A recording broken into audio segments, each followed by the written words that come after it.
So, 3 rounds into the championship, we hit to the midway point here for racing action with you. Welcome to Road America here on Genesis Extreme Media for action of your HRSC Trans Am Series. I'm Jake Sperry. Joseph Black's going to be here for a cup of coffee before jetting on over to Phillip Island with more action over the Genesis Extreme Media team. Joseph, firstly, how are you doing? And secondly, a really interesting championship that we set ourselves with 3 very, very heavy hitters up at the top. I'm good. It's very good fun to be back, even if it's only going to be for a short period of time. But it's a fantastic championship. It's always good to be back here. And yeah, I mean, it's just such a fantastic championship. And as you say, these drivers so very talented and so very competitive as well. It's almost turning into a 3-horse fight at the top, but anybody could really throw themselves in at any point. And that's the beauty of it. It really is. And so when you're getting yourself in on a championship like this one, and you've got to make sure that every single result is just absolutely pinpoint perfect, you realize that when there's 3 musketeers up at the top, you've got to really hold yourself steady and onto course. But to Road America, a circuit that has not really seen much, if any, change or update over the course of its history, over 50 years that have put themselves into play. That's a little look then at this circuit through the moraine sweep, the hurry downs, the carousel. It's becoming one of the modern classics, I would argue, Joseph, in the sense that everybody turns around, looks at this circuit and goes, oh yeah, this is very drivable. I love driving here. And everybody has at least driven it once, I would say, on any sort of platform. And Road America is going to be very, very interesting indeed for all of these drivers who've got that bit more experience. They will have raced this multiple times, so they know exactly where to pick their lines. But in the Trans Ams, some of the most unique cars on the simulator, they won't have thrown it around here too much in terms of anything outside of practicing for this event. Yeah, so they'll be keeping a very close eye. These 14 turns. It's a just over 4-mile circuit. It is America's National Park of Speed, as it is known, and they'll know that every single corner can be an overtaking opportunity if you try hard enough, especially turns 1, turn 5 down there at the moraine sweep, over at turn 9, and then Canada corner, turn 12. Out there on track. So a number of places where you can go and make it all happen, and we'll be keeping a very close eye on how it will happen over the course of racing. Kasper Stolzer, currently your championship leader, as the 2 at Blue Thunder race team fighting themselves together. Mikkel Garda, then the Dane, who won, of course, a few years ago, the Skip Barber Formula I Racing Series, got him a full year paid drive over in America, so we'll know this circuit quite well. He's second at 2 points back. Jerne Simoncic, then part of Team Traction, which, of course, Traction.gg, part of the Rafa Racing Group in terms of its homologation.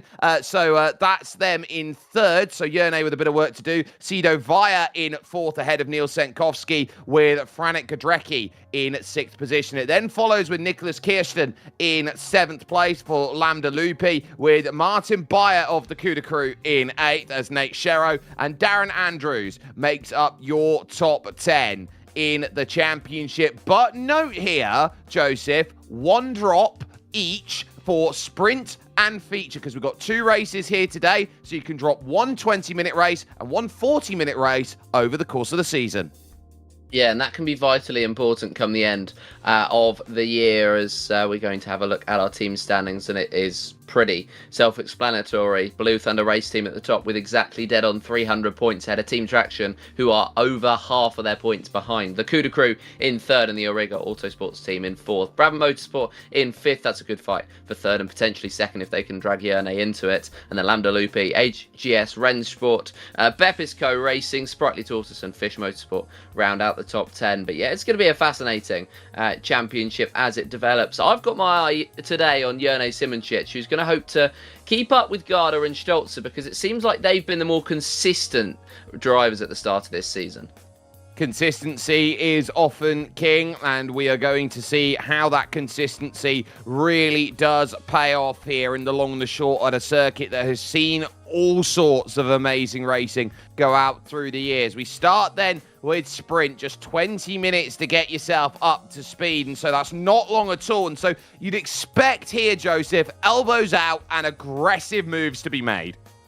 You really, really would. It's one of those tracks where that can happen in a shorter format, and the drivers just trying to get themselves ready and just trying to get themselves set up to the circuit will be looking for those moves, will be trying to find where they can have those overtaking opportunities, and so it will be a case of gambling here in this sprint, just to see where they can really make the overtakes in what will be the big boy of the day, the feature.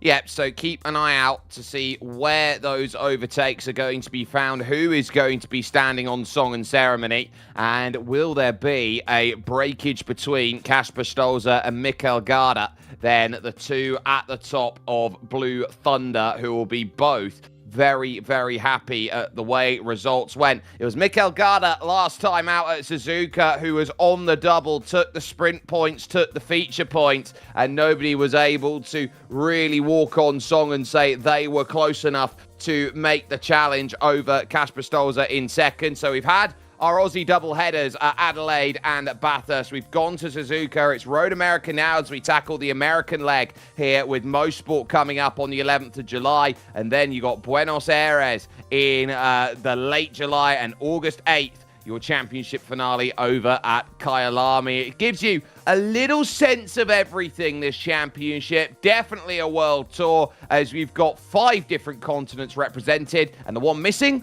Europe. This is a unique championship where there is no Europe, as you say, and it's going to be fantastic to watch the racing throughout as they head to these less traversed parts of the world. You think about it, South Africa doesn't have that much motor racing, but it's good to see it represented, although we are here at Road America today in a country where they are starting to develop a motorsport identity.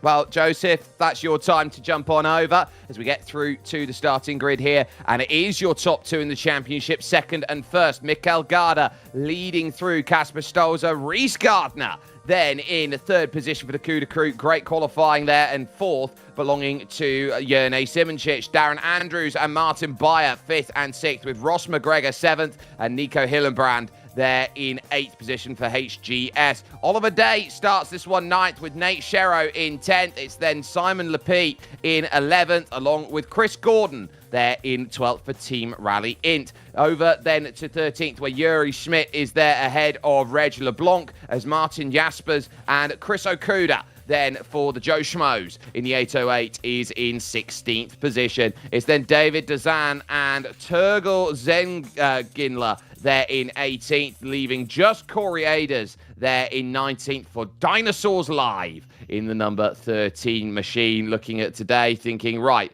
how am I going to get more than the 7 points I have already scored in the championship? That is going to be the key. Engine notes then are rising up because we are getting themselves ready for the outlap here that will look to set themselves into position. It will be a very, very quick race that they will set themselves up in and ready for, and they will have to get their tyres up to temperature and say, right, without any fear at all of this race going the wrong way, they have got to be super duper aggressive with the way that they have to go with it. Now, note here the different cars that are available. You've got the AMC Javelin, which there are only a couple of them entered in the championship. Corey Aders at Dinosaurs Live is one of those drivers running in the AMC Javelin. The other one is Robin DeVos, who is not here today. The Plymouth Cuda,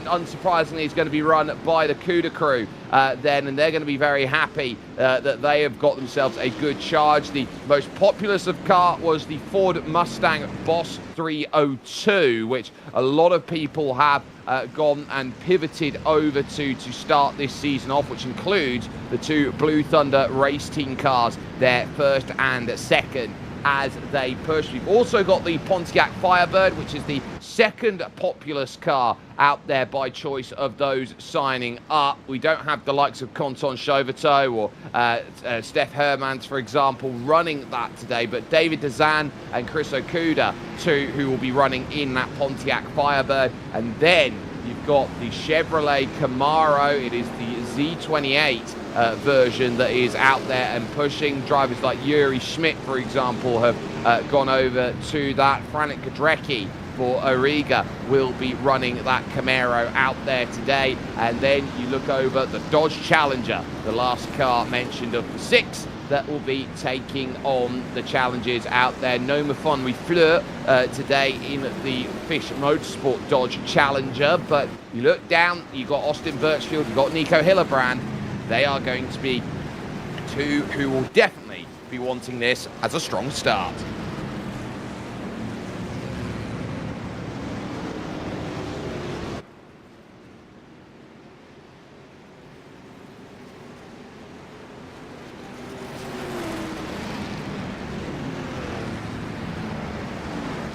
Right, let's get ourselves into position as we work our way to Canada Corner. This is going to be all out for the battle that we have set up and situated. We know that the top 2 in the championship are second and first, and they're not going to want to tangle with each other to confirm the team standings. But what they will also know here today is that if they want to go and make this championship their own, they have got to stand on song. Mikel Garda has 3 wins to the name. It's 2 for Kasper Stolzer. And who is going to stand up and say, I can go better and beyond anybody else? This is where, at the mid-stage of the season, you have to put yourself in a place where you can go fight for that championship. Jerne Simoncic in 4th is going to want to be someone who stands and says, I can go and get there, but he's got Reese Gardner to go and fight with as well. A Reese Gardner who is 12th in the championship and looking to try and jump up and gain a few more points. Let's get ready then here for your sprint at Road America, and we are underway. Simoncic with a really nice launch then off of the get-go. Garda there is going to get enough then to cover Stolzer into turn number 1, as they will be 2 wide practically as they look to hit the brakes hard for the first time. Gardner fights back in 3rd position, gets a big wiggle though on the exit of 1 and has to fight with tyres that aren't necessarily up to temperature straight away, and through goes Jerne Simoncic then into 3rd, dispatching of that Plymouth Cuda with not too much worry at all. Now they'll make the run under the Sargento Bridge and over towards turn 5 then through the Moraine Sweep. We are of course nearing Green Bay Packer country as we're halfway between the towns of Green Bay and of course Milwaukee. Garda leading, Stolzer 2nd, Simoncic in 3rd, Martin Beyer in a battle then for 5th. Look at this here as he will lose the ground to Darren Andrews here, who will climb the hill a little bit better. Hillebrand wanting to get in on the picture as well, looking to get the drive, and will manage so to go and jump and gain that. Now Ross McGregor for Team Traction also wants himself in the mix, but he's going to be looking behind at Shero there in 9th place, who's going to want to in those lovely yellow, red and black colours, almost Aboriginal style colours there, to try and find a way to get back in the CWS racing machine. Not going to find that one to work and gain the pass then in the early goings, but there is still a chance where, right, I can say my Dodge Challenger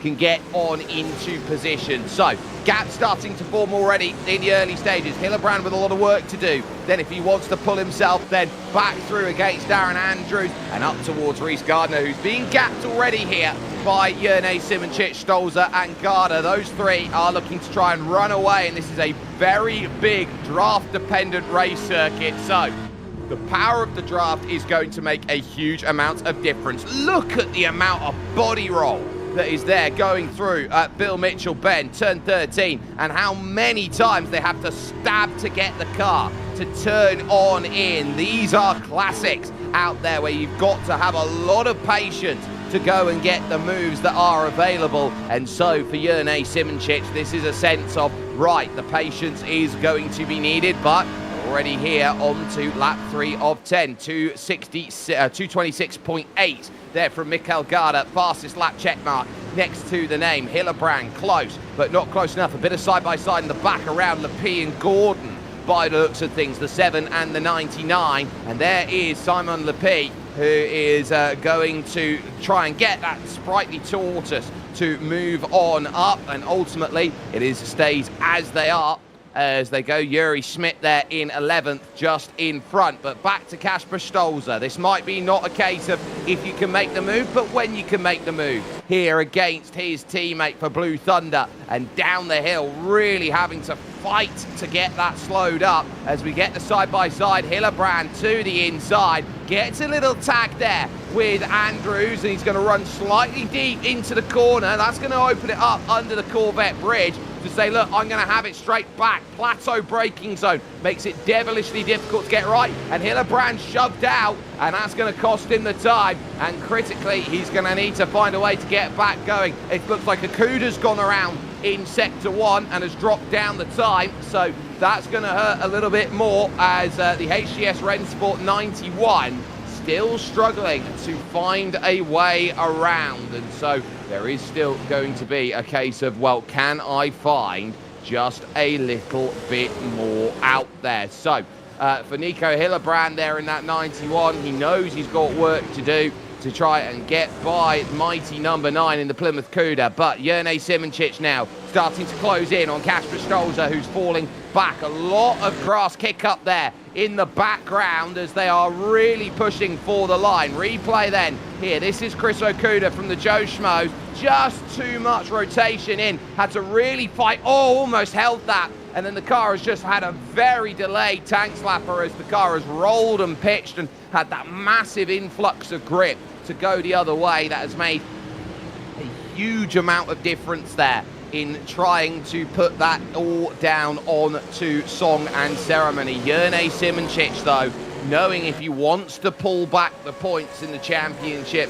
he has got to start scoring a little bit stronger. Second and third on the sprint as they all now push. And there is Nico Hillebrand trying to get himself up into that top 5 and say, look, I'm going to get there. Not at turn 1. You're not like that. So he's going to have to just continue to lean on the rear and find a way. Another slide by Hillebrand by Andrews, and Hillebrand's going to take advantage of it. Dives down the inside. A group of 4 now as the 24 is going to want in. That's Martin Beyer, who's 8th in the championship walking into today. So I would be looking at this from Martin Beyer going, yeah, I'd be a buyer of a 6th place position right now in this one. And Ross McGregor also wants in for Team Traction. So he's going to get close to the back of the Cuda Crew machine. You can see how much work you have to do. You've got to physically get it to shift down the gears, H-pattern and all the rest of it there. Ross McGregor on the outside gets the move done. Lovely stuff on Beyer, and that's going to make all of the difference there. Aders goes around then in Sector 1, and that could be more trouble out there as the yellows are still out on song for somebody. So I think maybe a Cuda as well there towards the back. So they are running themselves into a few troubles, but no such troubles for McGregor, who will be very happy at the fact he's up into 7th and trying to help his Team Traction teammate here in Jerne Simoncic, really trying to launch and give as much of a run as possible here in towards the very fast right here, and you never lift at the kink, and that's proven there by Jerne Simoncic as he has gone right over 2 tyres dipped in the grass, trying every which way to find the pace to use that bit. Oh, straight on by Stolzer, who has locked it up into the gravel at Canada Corner. He might have been halfway to border checks with how deep he's gone in. And watch the rejoin here in front of Hillebrand, who's now going to pick that one up, dive it on through and say, look, I'm up one here. And contact going through there for Darren Andrews is going to cost him the time now, as he sits right now 10th in the championship for the Cuda Crew. And so there goes another one then that moves by. McGregor up into 6th position with that change, all in the blink of an eye there. A chain reaction that has set up the stall then as they've worked by. Stolzer really did not want that to be the case, and ultimately that's the way it ends up, under pressure from Jurnej Simončić, and not much you can do except sail straight on as if you're a Rod Stewart song. So that's going to be difficult to deal with. Andrews over the top of the crest, then under the Briggs and Stratton signing, then is looking around at it. Stolzer looking to get aggressive now, and he's over the curb and sliding it about. He's really going to have to work to try and get that back. Replay, top right corner. This would have been what happened between the two at the back. So Corey Aders then in through turn 3. Oh, he's just run over the back there. He has been run over in the Dinosaurs live machine. And so you would turn around and look at that and go, yeah, extinction isn't too far away after a hit like that. Ross McGregor looking now over the top of the crest now into turn 6, and now looking at 7 and these hurry down section of circuit where it's your chance to breathe and you get these 90-degree rights and lefts. It feels quite street circuit-ish in the way that you've got to go about it, but here, downhill braking zone into the left makes it very difficult. You can see the glow of the brakes there on the front, which will be showing just how much work that they're having to do and how much you have to just rely on those left-hand side tyres gripping up through the long looping carousel right. We are over halfway. Next time we cross is Chris Gordon right now for Team Rally Int, who are not up there in championship points at the moment. They'll certainly hope that they will be scoring a little bit better as they go. He's there in 13th place, and he is definitely wanting to try and score. That's a little bit wide in front, though, of Simon Lepie here for Yuri Schmidt, and so that's going to make the world's worth of difference. It is 20 points for a win, 15 for second, 12 for third, and 10 for fourth, and then it will count on down. 8 then for 5th place, 6 for 4th place, and then as you count down, it will be 4, 2, and 1. That make the 4, 3, 2, and 1, sorry, there to make sure that only the top 10 score their points as it goes. So there is Simon Lepie just outside the points here, and knowing that Yuri Schmidt is a ways away from the 101 of Oliver Day, who is the one who is trying for Team Rally Int to score the points at this moment in time. Lovely drive, and that's a bit of smoke there that's coming out of the back of Simon Lepie. That looks like it might be some oil there that is starting to be burnt, and you've got to manage these cars as well, because if you overdrive them, you are going to really hurt in the second half of the race, and no oil in an engine is going to mean that there is no drive from the engine. It will seize up without lubricant, and ultimately it could be one where the race just ends prematurely if you're not too careful. So definitely something to note there for Simon Lepie. Going down now over towards turn number 5, which is the best place to get a move. Lovely sliding there as they try and get it slowed. Gordon working to the outside, trying a switch back here, but sliding about a little bit too much with that, creating a little bit more of a case of I need to find this move, not necessarily getting there, and life getting a little bit tougher. Way, hold on to it. Whoa, Chris, good save. Ultimately, it's going to cost the time and nothing more on a save like that, and that could have been so much worse, so much quicker out there compared to where everyone else is. Meanwhile, there's your leader, Mikkel Garda. He is 3 seconds to the good now here over Jurnej Simončić. It's the Dane who is walking away as far as it goes at the moment, and Jurnej needs to find an answer to this, because Mikkel Garda, with this being in first and the way that Kasper Stolzer has struggled in this race, he would move to the championship lead going into the feature race. So that will be a big old change up as far as the points would look here. Jurnej really having to find a way. You can see working through the gears into third, and you can see how the engine disengages and re-engages there on the manual gearbox that you've got to work on through. It's not a case that you've got flappy paddles that will help you out. Stolzer gaining the place as Hillebrand ran wide, so the change for position now being really critical for Kasper Stolzer. This is damage limitation here, and is only 3 seconds off the back of Reece Gardner, so he's got to chase the man from Perth down in order to try and find a way to keep this one in the offing. McGregor really sliding, using that runoff there on the outside of turn 1 to advantage, dropping down into turn 3 and needing that drive here, trying to square it up as early as possible to go and say, right, I'm going to use what these Trans Am machines are made for. Going fast in a straight line. These are muscle cars, and so you have to muscle them through the corners by comparison. Hillebrand, a mile deep, in on the brakes, gets to the inside. Stolzer leaves the room, and Casper Stolzer says, look, I am not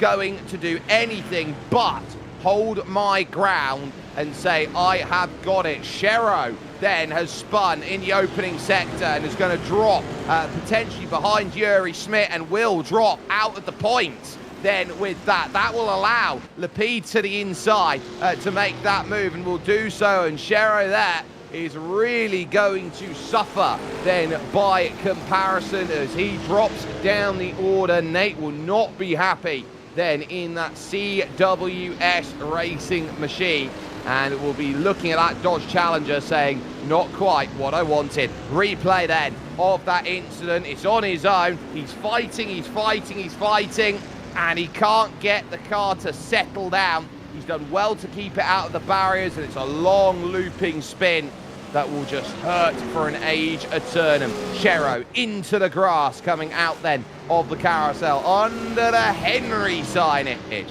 Out there and getting a lovely drift there, going through the right of the King, and just making sure that this is still going to be him trying to work where this race is. You know where we are and where we're focusing, on the timing tower by the red mark that is there next to the name on the left-hand side. Chris Gordon there for Team Ralliant in 12th place and looking for 11th and potentially 10th here over Yuri Schmidt and Simon Lepie for those positions. So how you work for them is going to be key. Oh, that's way too deep there, and that's going to be straight off for Nate Shero. He's overheated those tyres, and he's trying to take a little bit too much out of them, then using the mechanical grip available, and ultimately that's going to be more time that's lost and potentially into the hands of Jaspers and LeBlanc, who want to get themselves to position and say, right, we want to get on and gain another one out there with our efforts and attempts that are there. 4.4 the margin at the front, and Gardner is holding his ground very nicely for the podium as far as it goes, and I think he'll be very pleased with the way he's going about it. Gardner really pushing hard now and understanding here, final 3 laps, it's either you've got to try and make sure you bring this one home, or you maybe have second that you can just sniff in the distance if you can go and get to it. So keep an eye out on that, and as well follow us using the hashtags on social media of HRSC and Genisus Extreme to keep up to date with what is going on here in this Trans Am Championship. Hillebrand, they're in 5th, fighting again. McGregor is the one now trying to get in close and pushing Hillebrand now to really work through the corners. Ross McGregor for Team Traction, looking for any which way to go and get this one sorted. All over the curb in the back, it's Darren Andrews who ends up sliding about and seeing all sorts of run and purpose that is there into play. And now he'll be looking at, can I just even keep up and hold with the way that it all works out? There'll be different profiles of how they get their speed. Look at that on the brakes there. McGregor's pushing. Hillebrand's run wide again. He's outbroke himself, and that's going to force the side-by-side at Bill Mitchell Bend. It's off camber here, so it might be a case of you got to pin it to the outside. Oh, lovely. And a slight run over there by Ross McGregor, who finds his top 5. Little bit of front to rear contact there as well, and now needing to drive off of the exit. Hillebrand wants a way to get this one back. He does not want to be a turnstile out there for everybody else to go through and say, your ticket to another position, please. So he'll look around. The Cuda crew there will be happy with where Darren Andrews is in that Plymouth Cuda. On the brakes they go, working for it. Simon Lepie through, because Yuri Schmidt has dropped down a couple places too. Contact with a bit of biffo between the pair. Hillebrand doesn't get the run. McGregor's got it scouted. Then in towards turn 3, and he should have the mark now on the run with 2 laps to go.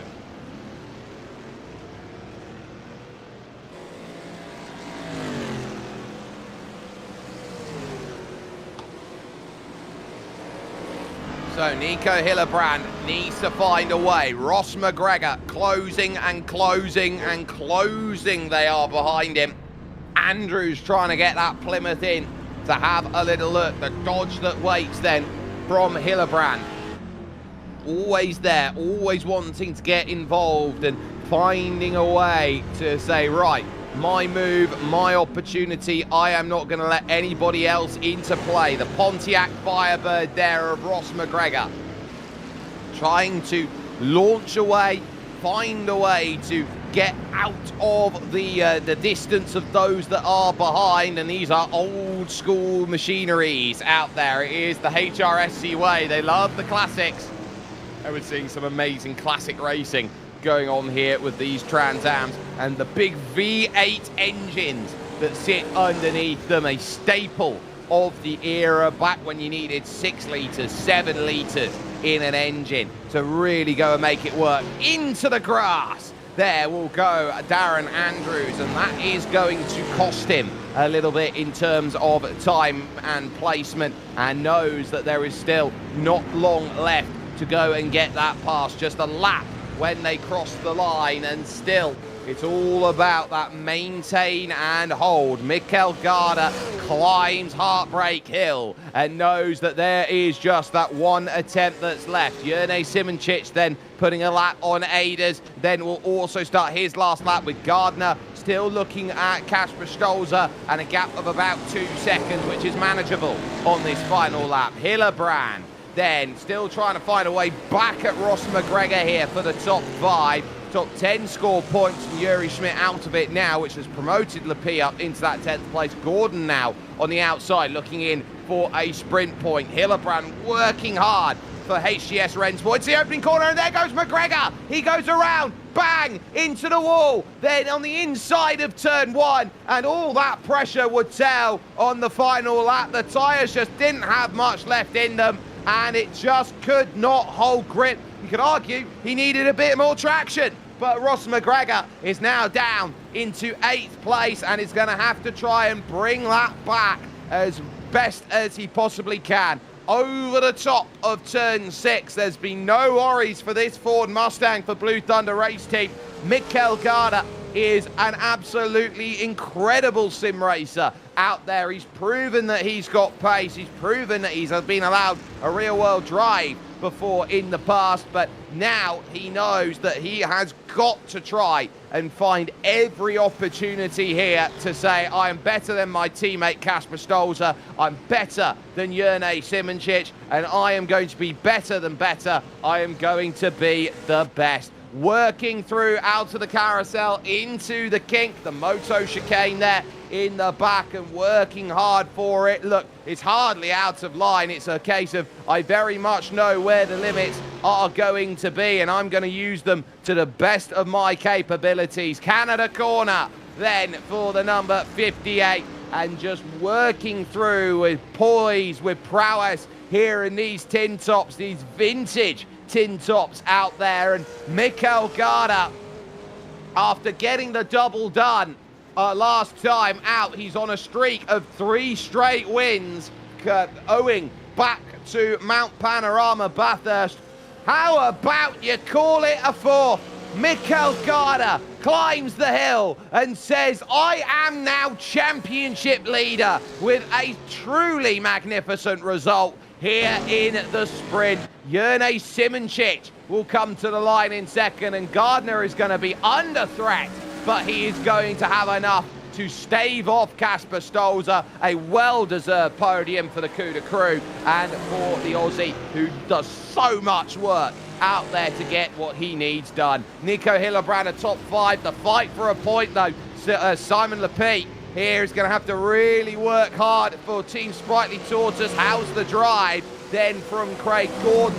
I don't think it's going to be enough then to say, look, I'm going to steal this one away. So Simon Lepie It's going to just about take a point, and I think he'll be very happy the way that that race was constructed, that he can get a point in his back pocket. There is Tugrul Zenginler, who is there for the Zenglinger 101, drifting it about that final corner, giving it a bit of style points out there as the last few cars look to make their way through. We wait for Dazan and Okuda, and then we will have race result scored and complete, then over from the sprint, knowing that that feature race is going to make all the difference. Therefore, the Joe Schmoes is Chris Okuda.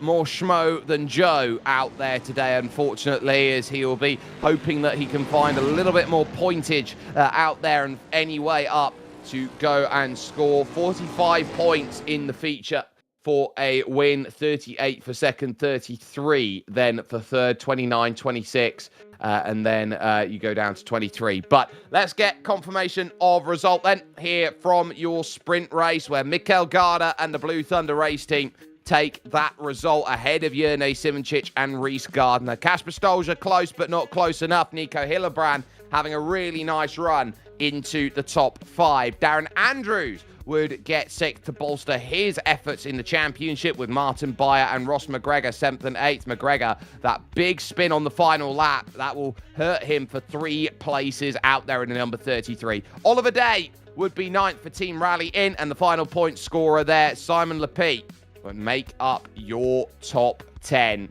All things said and told. Chris Gordon would be 11th, with Yuri Schmidt 12th, just on the outside looking in. Nate Sherrow had his moment, as Reg LeBlanc for Beauchesor Motorsport would get by Martin Jaspers in the final stages. Tugrul Zenglinger will then be in 16th, with David Dazan, Chris Okuda, and 1 lap down for Dinosaurs Live, Corey Aders. In fact, it's got an exclamation point on it, so it's Dinosaurs Live as the team, because you have to shout it if it's got an exclamation mark. So that is 1 sprint down in the books, and so they will be setting themselves up for a feature that will immediately follow on in tow. 40 minutes out there, and this should be a really good battle that we are now going to set on out. So I will be saying, right, okay, I want to take that opening race, use it as practice, use it as information. Where did I get things right? Where did I get things wrong? And if you can diagnose over the course of 20 minutes where you're struggling, you'll find a way to try and rectify that in the 40-minute feature. It's a little bit longer in terms of its process and its effort and its attempt, and there's more points available, so it has a lot more that works to it to say, right, I am going to want to gain as many points as I possibly can. So I would be keeping a very close eye on who can get up to that next stage. And actually, what drivers might be looking at here is, can you rattle Mikel Garda on the back of 4 straight victories? I think that makes for a case of everyone needs to find a really strong battleground. Everyone is going to be turning around and saying, look, this is what I want to do. I want to score some points. I want to score some all-important points. And that main race pays down to 20. So everybody is entitled to points in this second race out. So they know that they can get points. It's just a case of how many are they going to have and what are they going to find. So the one thing we do know, we're adding those extra minutes. There'll just be more fuel in the car, which will set the car down heavier, give it a little bit more stability in the early stages. They should not need to pit. So only reason why you'd see a car down in the pits is to go and make repairs. So keep an eye out on that and finding who is going to run into troubles over the course of this as we take a look then at this wonderful Road America circuit. 14 corners that you've just seen over that last race, and every one of them offers an opportunity. Turn 1, fantastic place to go and make a move. Then into turn 3 if you couldn't quite get it done. And again, if you carry the momentum and the speed, you've got another chance into turn 5, down the hill. Very tricky braking zone. Back up the hill at turn 6 if you haven't still quite got the move done. You can command the inside there, but if you hold around the outside, over to the hurry downs, turn 7 into turn 8. Carousel very tough to hold too wide, so you don't often see too wide there, especially in this machinery. But if you get a good drive off the exit, the King then follows for the kettle bottoms over to Canada Corner, Bill Mitchell Bend, and turn 14 out there, making all of the difference out there. So we will be seeing how that is going to play about as far as they goes, and keep an eye on those left-hand side tyres, especially as they are now looking at this. So I would be keeping an eye out on who pushes too hard on the rears and is maybe being a little bit more aggressive, because those tyres, basically, if you end up with no grip and you see the rubber just try and discard and let go, you're not really going to have too much of anything to go and work with. So we'll be keeping ourselves then set for the next race, and keeping ourselves then on for how this is going to present. So we are going to be very much on board with who is going to get themselves then the big points, who is going to say, right, I'm going to set myself into play, and as well, who looks over at the 5th round of the championship at Mosport in Bowmanville, Ontario, Canada, and goes, I want to go and get a little bit more. You've then got the almighty flat-out bullring of Buenos Aires and the Autodromo Oscar y Juan Galvez then that will follow, which is a 5.65 miler, which really does put a lot of emphasis on holding and carrying the speed before you get that modernized Kyalami to go and end off the season on August 8th. A race every couple of weeks now between now and the end of the season, and they are just going to tick, tick, tick, but they will have nearly a month's break before Road America and Mosport. Let's go and take a little bit of a look down then at where we are out on circuit, because they are trying to get their 1 laps in and ready for what they have in action. Just the 4 minutes and 50 remaining, as qualifying looks to try and give them the best position possible. David Dezan for the Joe Schmoes, working down to turn 3.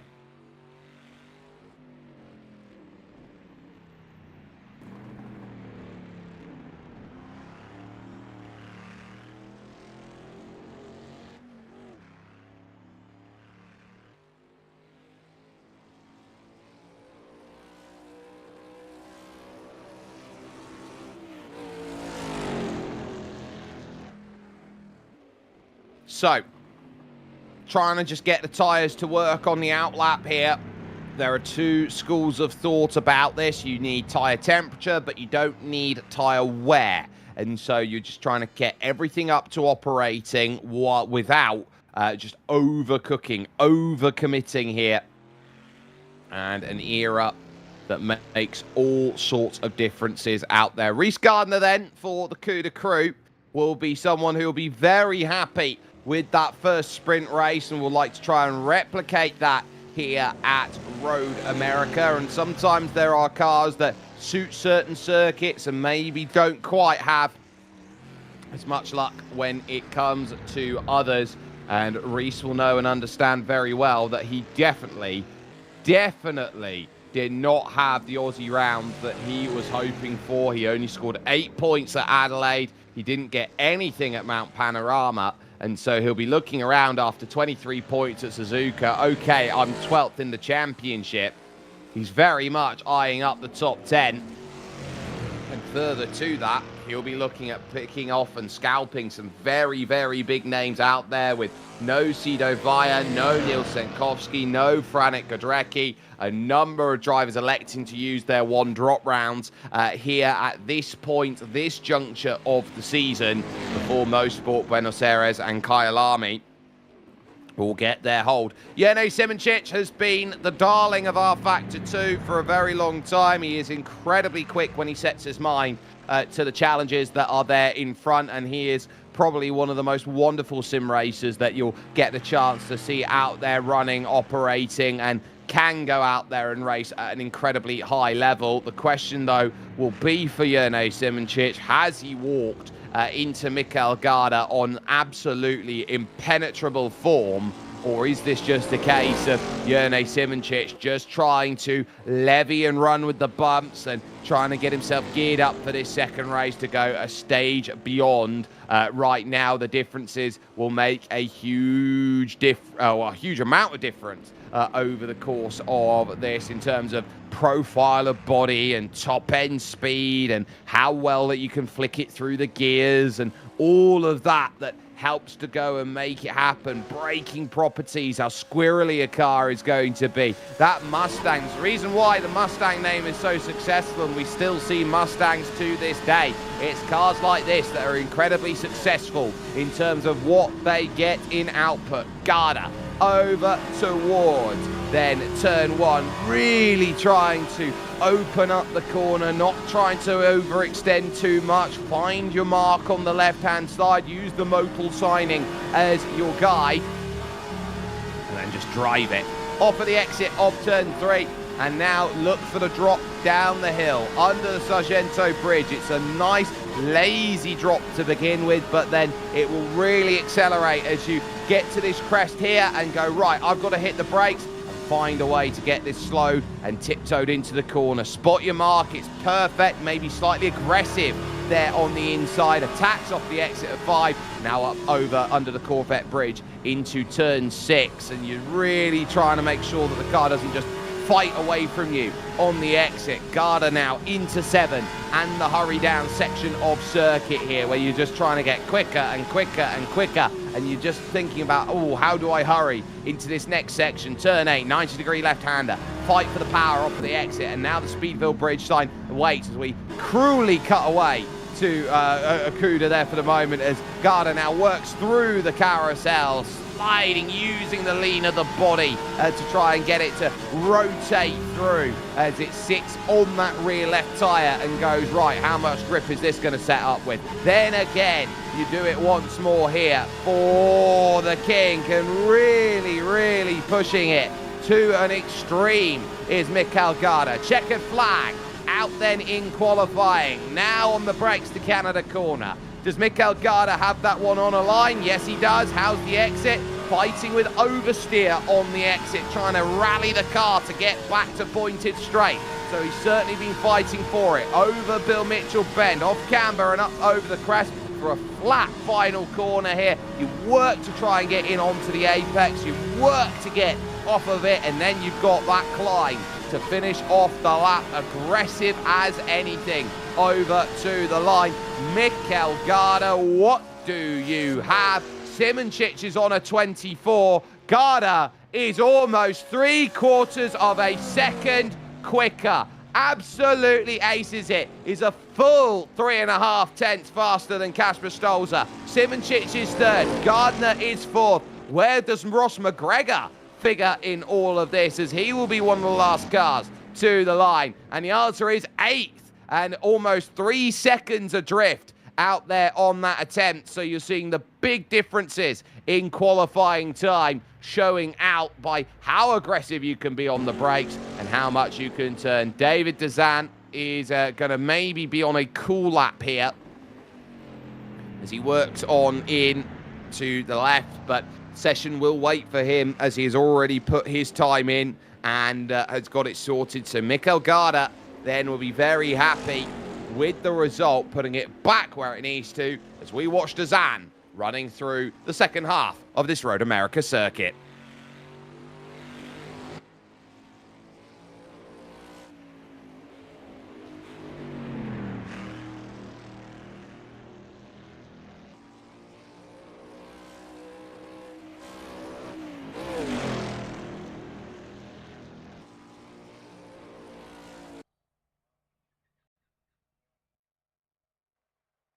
So wonderful stuff being put together as those times are being put on in. We've got Nico Hillebrand along here with us. Nico, excellent racing, it has to be said, in the opening race of 2 in the sprint. Feature now puts you in a top 5 position to go out there and be aggressive with it. With this Trans Am series, are you really excited and happy with the way that everyone is racing?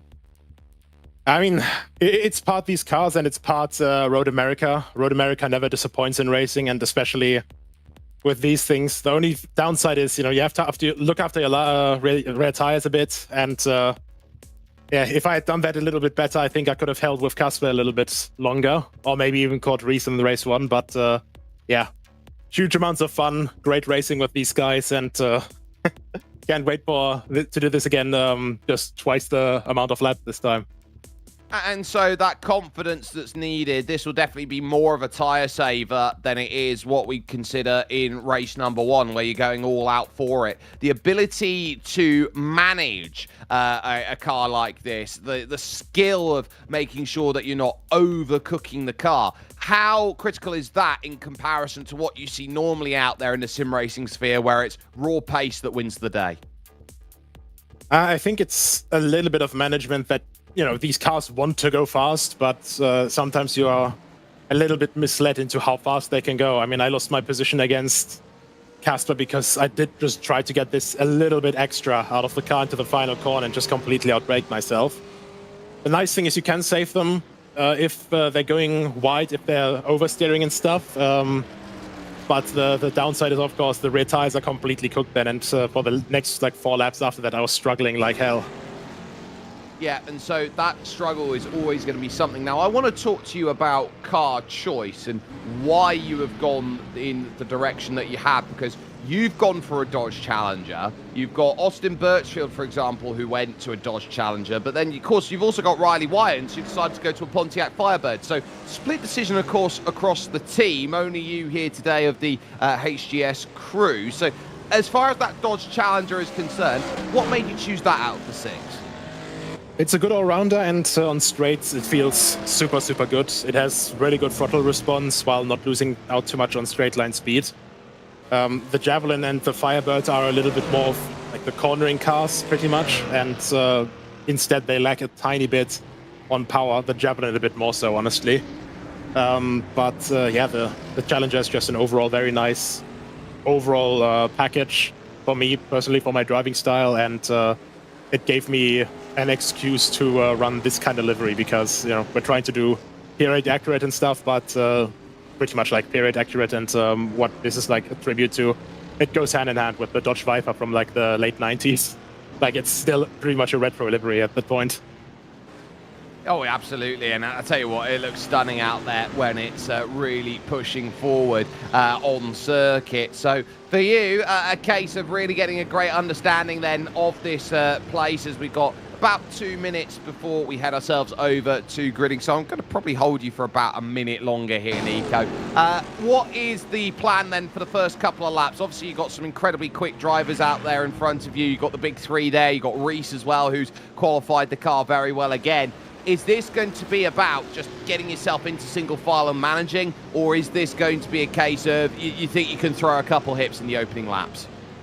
If I can get into the range to attack the top 3, I'd love that. I know Mikkel is quite a lot faster than me, so my hopes aren't too high there, but my first priority is to get out of the CUDA crew sandwich, because these guys, they're team players. They know each other for quite a while already. I know those guys as well, and they are insanely competitive guys. They're very fair, but hard fighters, and yeah, that's why I want to get away from them as quick as possible.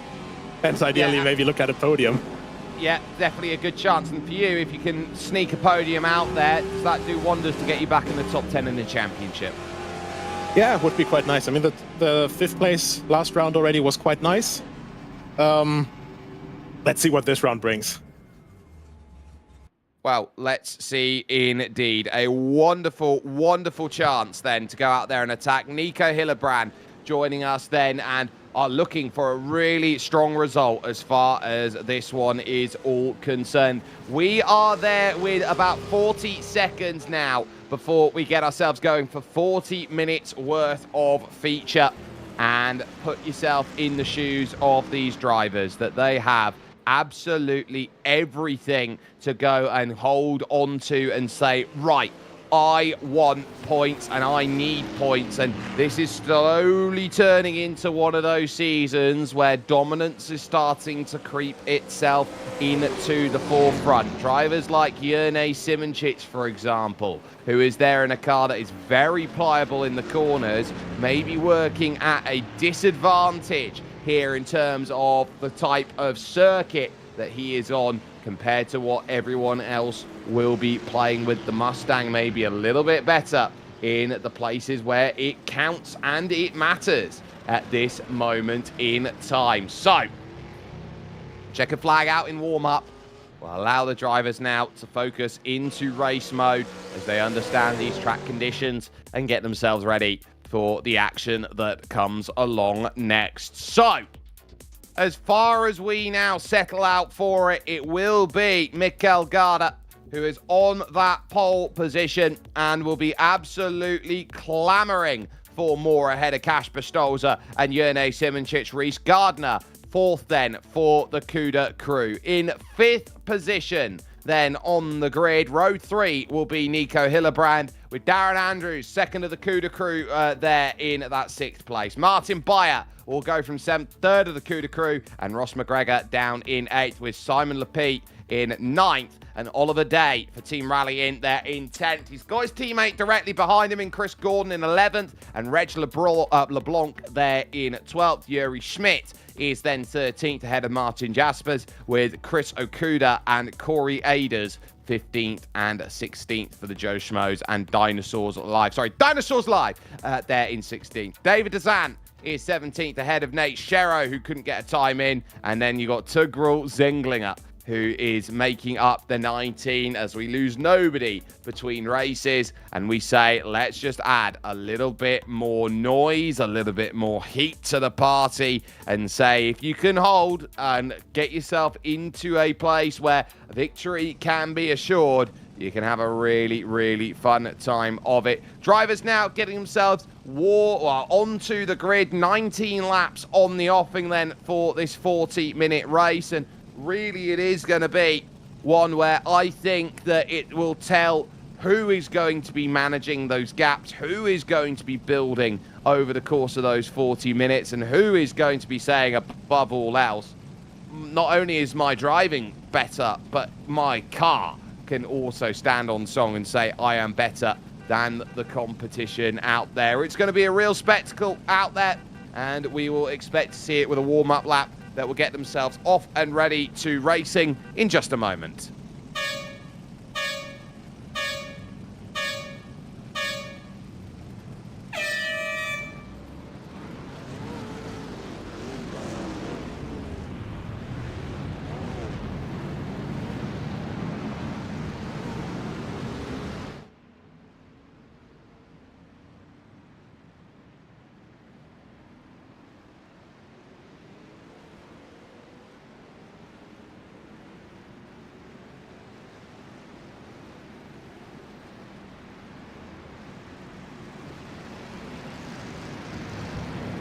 So form being held, going into the opening corner on this circuit.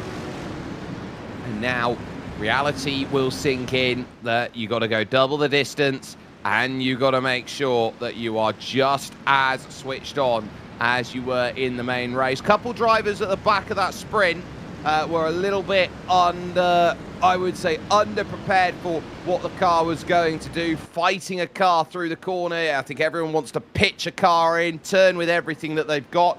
You can't really do that with this machinery. I think you've got to be a little bit more patient on the steering, work it in, and maybe a half-wheel rotation less than what you normally do see is going to make a big difference in terms of, okay, you've got to fight the limit of grip, but we can't keep consistently pushing over the top. This is a car that needs to be, these are cars that need to be managed over the course of these races. And Mikel Garda, I think, has been on top in that regard, and on 4 occasions in a row. The feature at Bathurst, the sprint and feature at Suzuka, and the sprint here at Road America. He's proven to be on top. His pace a lot better than Kasper Stolzer, who has a win in the feature at Adelaide and a win in the sprint at Bathurst.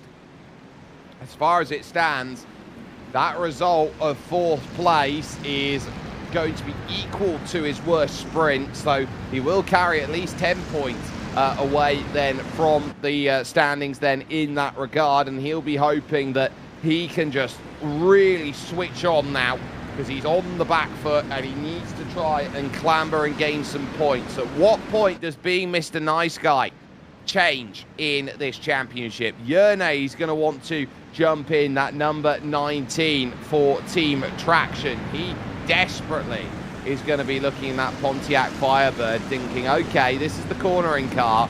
I've got to do everything I can in the middle sector to keep myself on song and honest. I might be a little bit down today over the course of a straight line. And mine, there's some straight line tracks coming along in the latter stages of the season. So, set yourself up. 19 laps will turn to 18.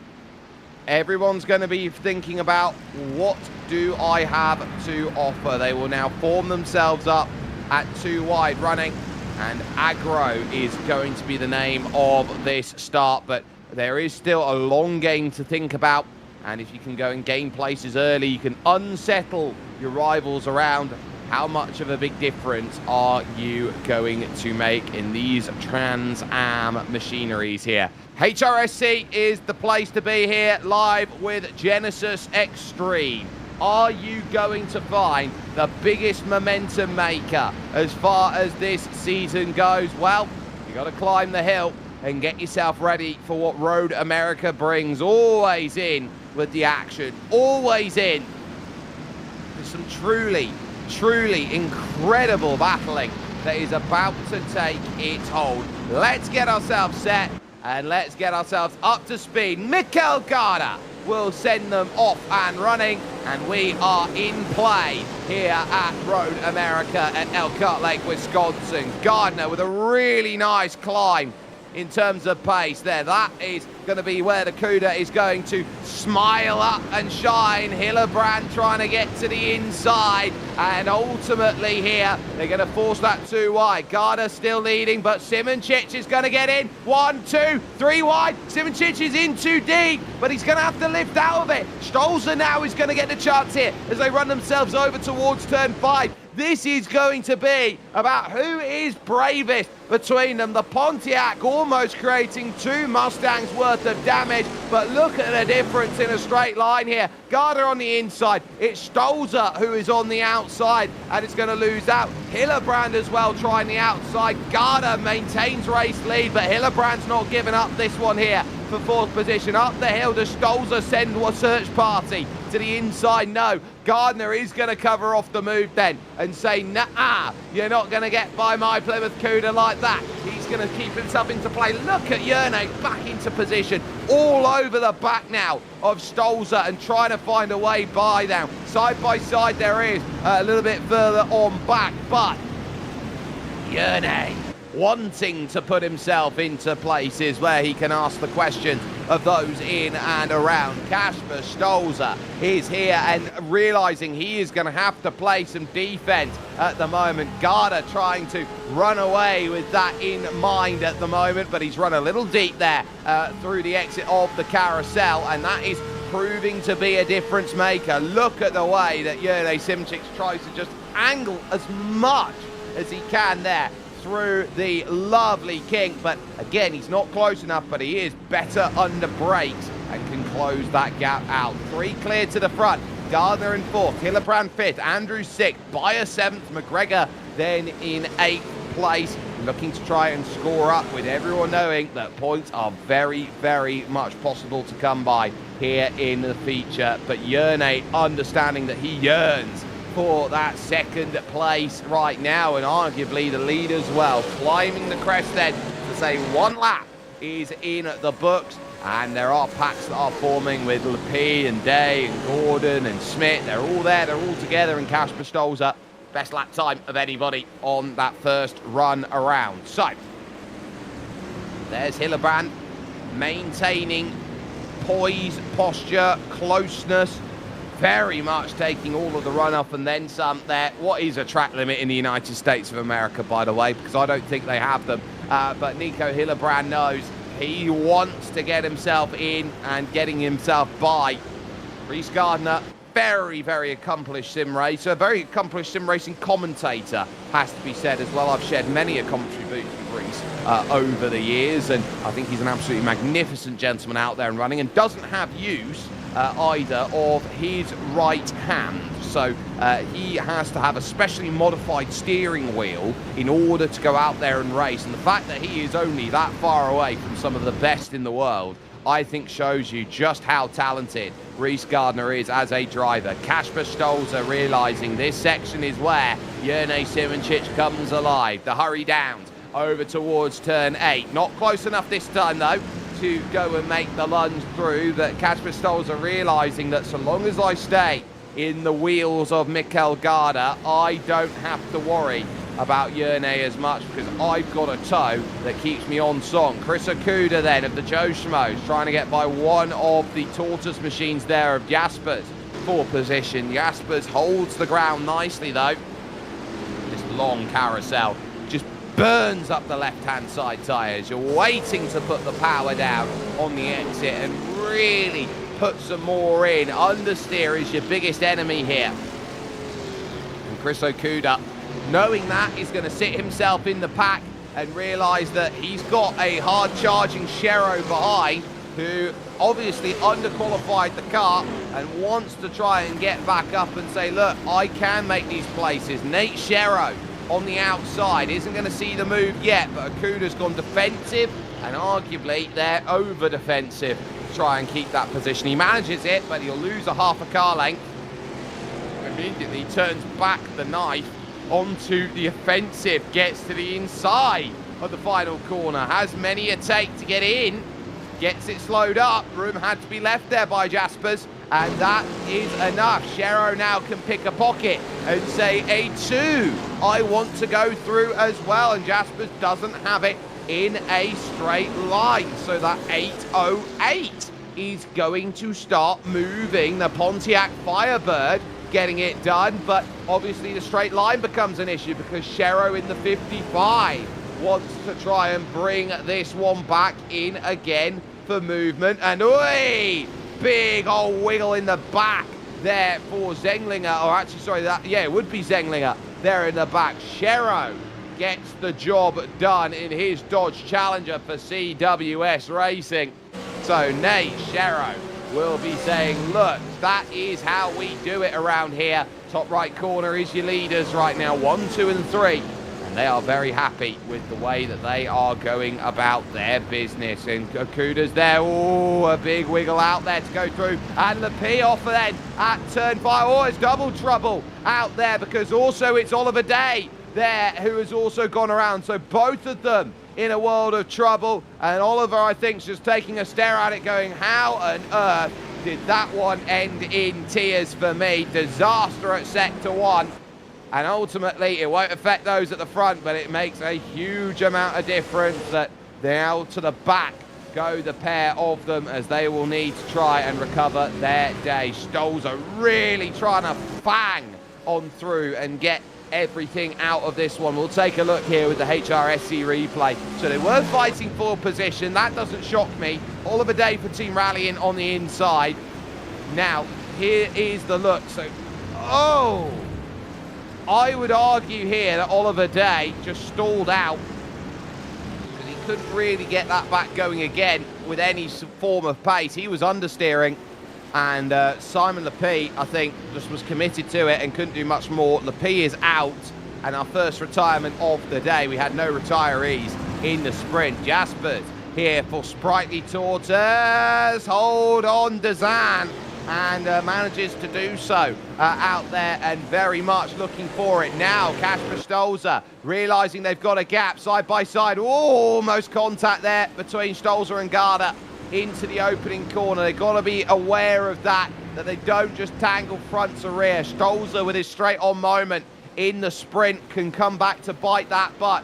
Knows that the bigger points, the bigger fish to fry are here in this feature, and those points would do wonders to bringing back the championship lead or even remaining close to it if he can manage to go and get there. Sitting on in and waiting for the way that the move can come about. Is it to the left-hand side? There's a think about it, but there's a lift out of it to say, look, I'm going to play long game with this and I don't have to go for it. As Gardner is out. Reese Gardner is out here from what was fourth position. Hillebrand now moves up. I'm not sure what's happened, whether that was under braking into the wall, but it's a dramatic end to Rhys Gardner's race, and a real shame for a driver of his caliber and quality to find himself out in this one. So Stolzer still in second, trying, and again Jurnej Simoncic just finds a way to remain relevant on the back of this group as he goes through. So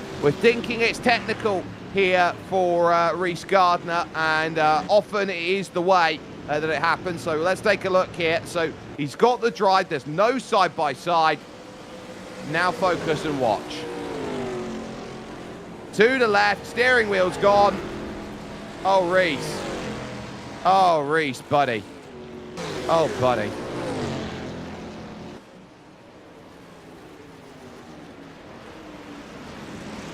Stolzer right to the rear then, as he tries to get himself by Mikel Garda. And again, he's proving that in this second race, this feature, rather than the sprint, he's not going to see Mikel run away at any form of pace and placement. This is going to be all about it. Garda's a little deep in there at the final corner. This is the chance that was being waiting for Kasper Stolzer, who will now get the chance to climb the crest, and they are going to be equal as they rush over towards the line. LeBlanc now in problems with a spin. He's had an issue heading to Canada corner. Stolzer gets the pass, and the Blue Thunder race team drivers swap positions. Kasper Stolzer now your leader. Mikel Garda now in second is the Dane, as Jurnej Simoncic watches on and figures out, how do I get myself involved in this? As now the run out of turn 3 over towards turn 5 comes along very, very quickly.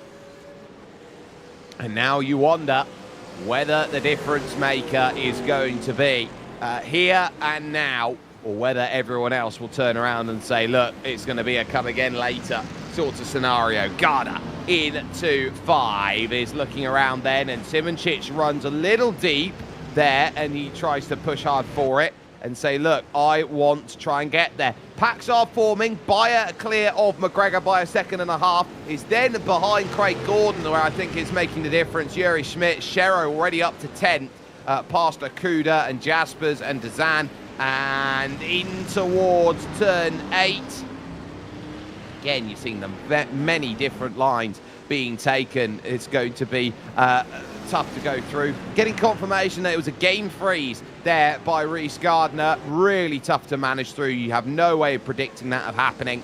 And so game over is the call out there, and an early late night from the man from Perth. So Jurnej Simoncic now bringing himself into position and saying, okay, I'm still here.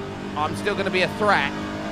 What are you two going to do? And are you going to do anything silly? Because I'd love to pick up the pieces right about now into Canada corner. No real march of it between them. 5 laps of anger have been driven, this being lap 6 of 19 because of the formation lap.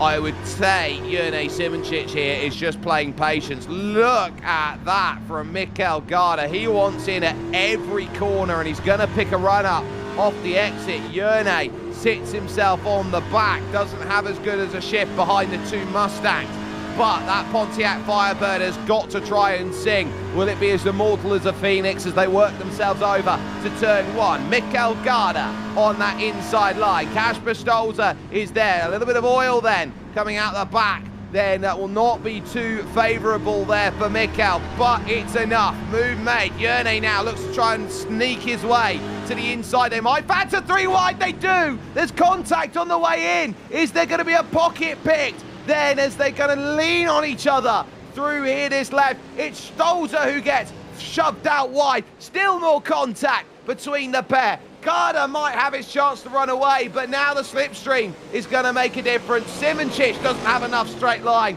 and Stolzer holds. My goodness me, that could have been everything, but Simoncic is better on the brakes, and he's overcooked it into the corner then, and that will be more than enough to say Kasper Stolzer remains in second. Oh my goodness, they are starting to get the elbows out, aren't they, ladies and gentlemen? Lovely stuff here between the Blue Thunders and Team Traction.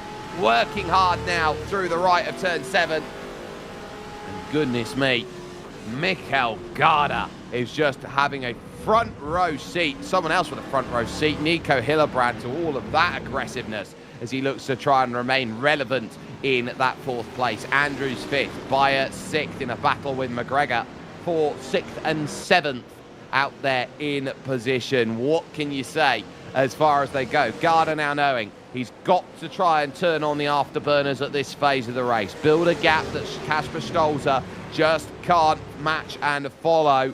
And especially get rid of Jerne Simoncic, who has been dangling around with them. He's been very much the fly on the wall here of these top 3. Trying to make everything happen here in this race. Nearing towards lap 8 out there of the 19 available. And Mikel Garda knows he's in a much tougher dogfight than he was in the sprint.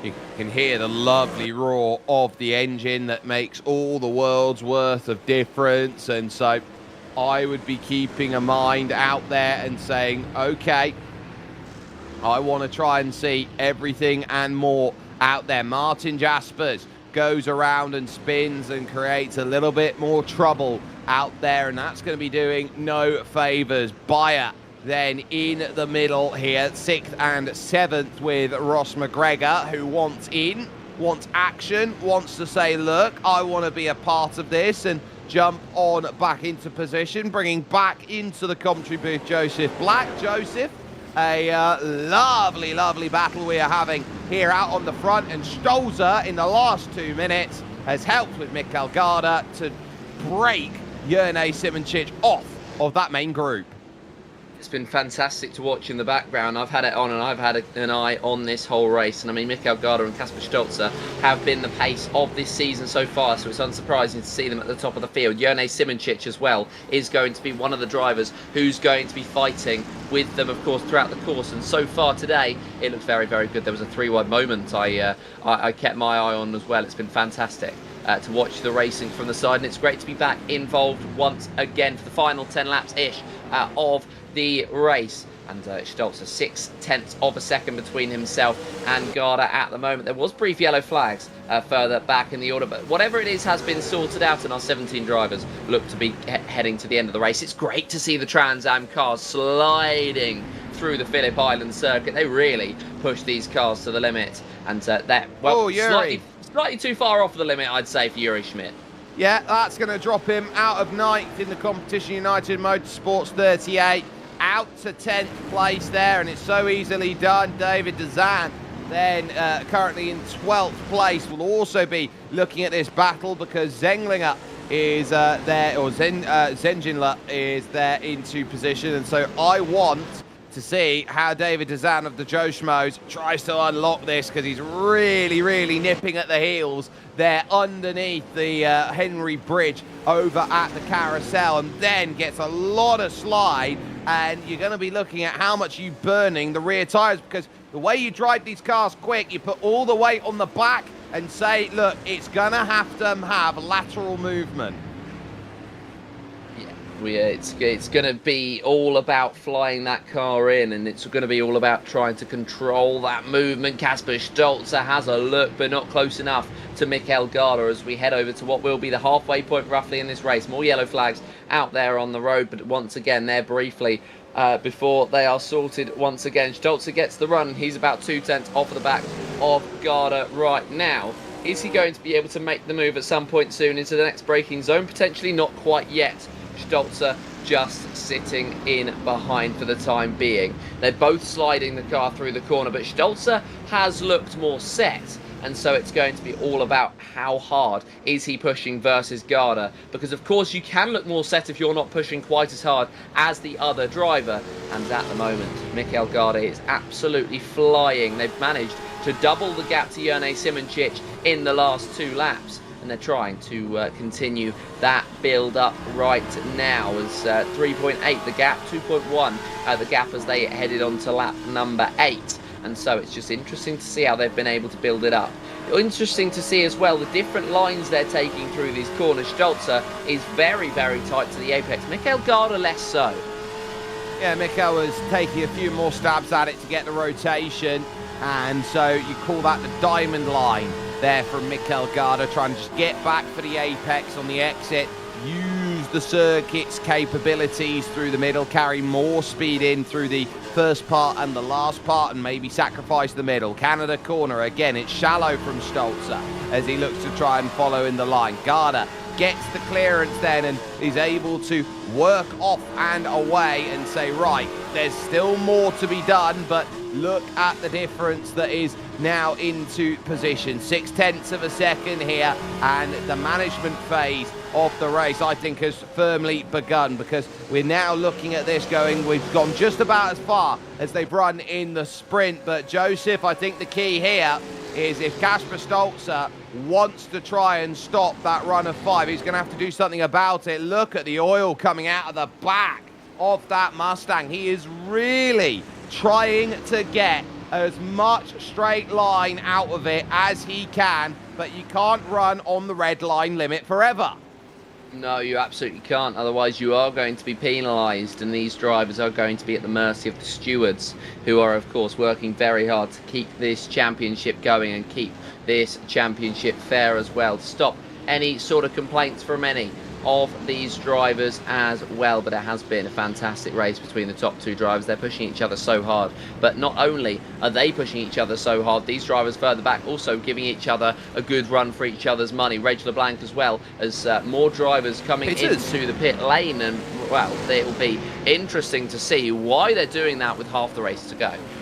Well, we weren't expecting pitters from Schmidt and Zenglinger, but maybe they forgot to put the fuel in for this race and only have enough fuel for halfway. It's a rookie mistake if you do. And LeBlanc trying to desperately get it to slow up, but he won't. He'll go around and nearly catches Dezan with that as well. Reg LeBlanc going around for Beausejour Motorsport and falling down now to 13th on that mistake. So easily done. But you saw that coming a mile away, the way he was soaring at the wheel like a carpenter.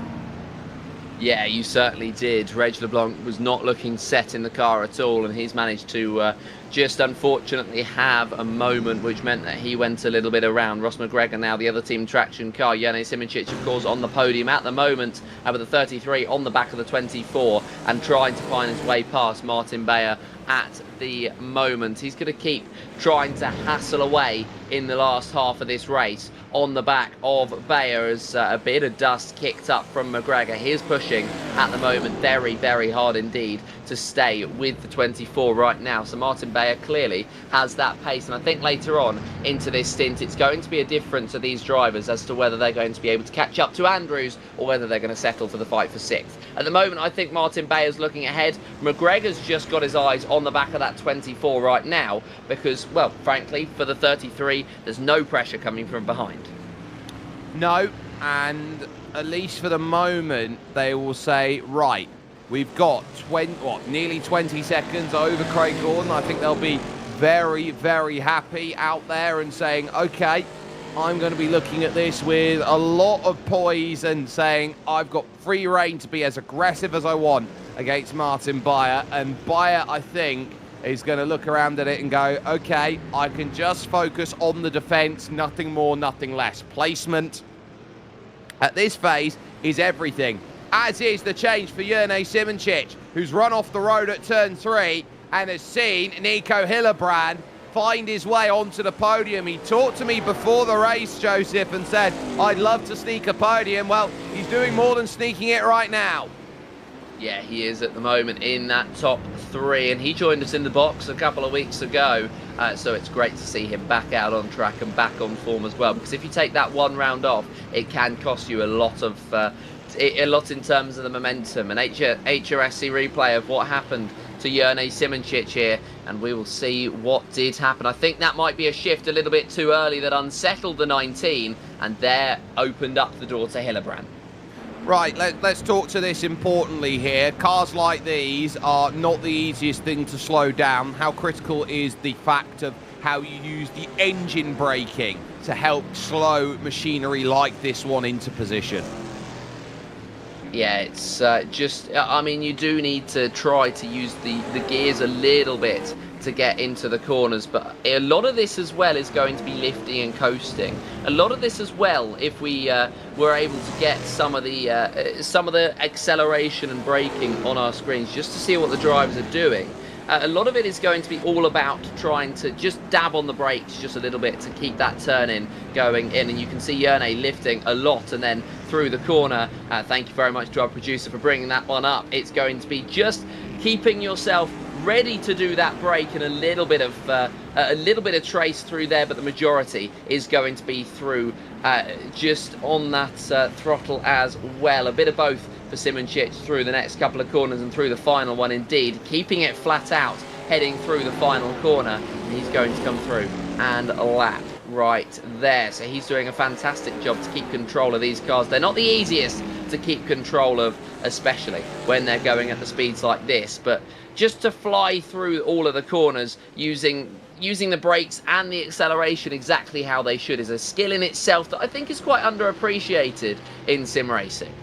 It really is, and now it's up to these two teammates of Blue Thunder race team. Kasper Stolzer looks to try and get through. Yellow out in sector 2 for the moment. That looks like that's Dezan who's going down the order and struggling. So he's now looking to try and get back up to speed again. Hopefully hasn't had too much of a tangle. No move from Stolzer, then over against Mikel Garda. I think this is one of those lovely situations as a sim racer, Joseph, where you say, I want to make you sweat.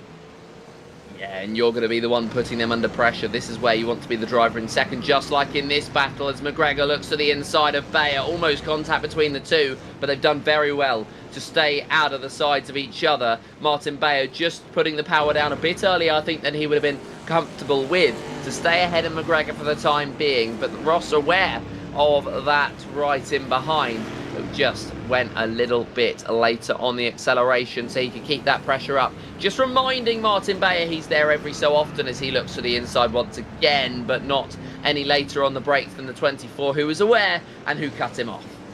Yeah, that was a case of I'm going to try and find any lunge I can to the inside, and it was a slide of Martin Bayer, knowing for the coup de crew in that Plymouth Cuda, I am not going to let that go. There's Aders there on the outside. Very tough place at the carousel to try and get clear. That forced two tyres into the grass, and really the foot just stayed pinned down there from Martin Bayer. A chance for him to really just try and stretch the legs, run away. Ross McGregor here going over 230 clicks as he looks to try and get down on the brakes and really having to get a little bit of throttle in as well. That's just to keep the engine engaged as he's going down the gears and so he can use the clutch. Yeah, it's all about just the skills that these drivers have in these cars, and the way that you have to drive them is so very unique. I mean, some of these will be used to Formula cars, some of these will be used to more hypercars and GT3s, and some of those in, for example, the World Endurance Championship. As wide goes the Garda, and Stolzer can't pounce on the opportunity just yet. Is he going to be able to go to the inside? Not quite for Kasper Stolzer just yet, but this is what the 89 would have been waiting for. A little bit wide on the exit just to pick up a bit of grass on the left-hand side of that car. It won't help him in terms of the momentum, but it will help him get the power down very early on. Mikel Garda is starting to show that there is some weaknesses that can be exploited by Kasper Stolzer. Hits the brakes down and eases in to the left of turn 5. Isn't going to be close enough yet to go and make something of it. But the key to this is that Kasper Stolzer is going to want in at some point. He's not going to be content with just sitting on the back of his teammate and seeing more points get handed over, a gap opening up. At some point, it will be teammate on teammate. Bayer forcing McGregor all the way to the inside. McGregor doesn't get enough of a launch in. Martin Bayer playing rough shot bully right now with Ross McGregor, who's trying everything to get his way back But right now, Ross McGregor looks like the kid at school who runs into Martin Beyer, who's got his hand up with his bag basically up over his head going, come on, jump, reach, come on, you can get it. And Ross can't. Yeah, the bullying he's doing all over the back of Beyer just to try and get through, and the bullying the Bayer's doing just to tease the 33 is very good at the moment. It's almost like they're going to be ribbing each other in the classroom, one of those situations that as a teacher myself I try to have to sort out very quickly. But either way, McGregor continues to try to fly through and continues to catch up to the 24. But again, he gets close, but no cigar just yet. Let's hope they don't have those cigars in the classroom. Yeah, so that's going to be a case of how they manage. And it's not just a case of tyre wear, it's brake fade as well that makes a big difference. If you're using the brakes too much to stay close, you can very easily see those brakes get hot, the braking attention gets tougher and tougher, and that's what they're managing here at this stage. Mikel Garda now into turn one again, wants to try and use as much of the road as he can, and he just takes a little bit more than what you look around with as everybody else sets themselves into mine. Kasper Stolzer here in through turn two. Now, turn three even, because that small kink to the right is a turn, and it is counted here at Road America. Onto the Moraine sweep, which is turn four. And now, Stolzer at a quarter of a second. I don't think he's got enough in a straight line at the moment. 2/10. He picks it up late on the straight here, Joseph, but not enough to go and send it down to the inside. He's got to be a half a tenth closer in my book.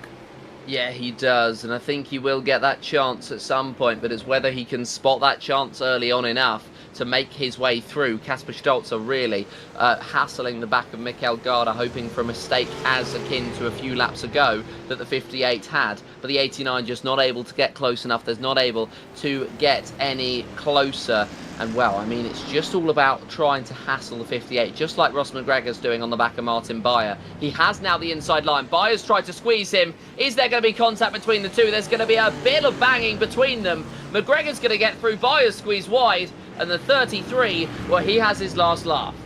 Well, he had to get physical with it. You're not going to get by without anybody saying, look, there's no moves available. So that was a very important pass that's made a world of difference. Hillebrand and Simoncic now back together. A few laps where it's not worked for Jerne Simoncic. Now he's got himself into a position where Hillebrand maybe is pushing a little bit harder to try and get away. And it's not necessarily what Nico wants to be thinking of right now. How I defend against Jerne Simoncic, who pulls out to the inside, the Pontiac versus the Dodge. And at the moment, I think Nico Hillebrand is thinking, how on earth, with this guy behind me, do I get out of Dodge?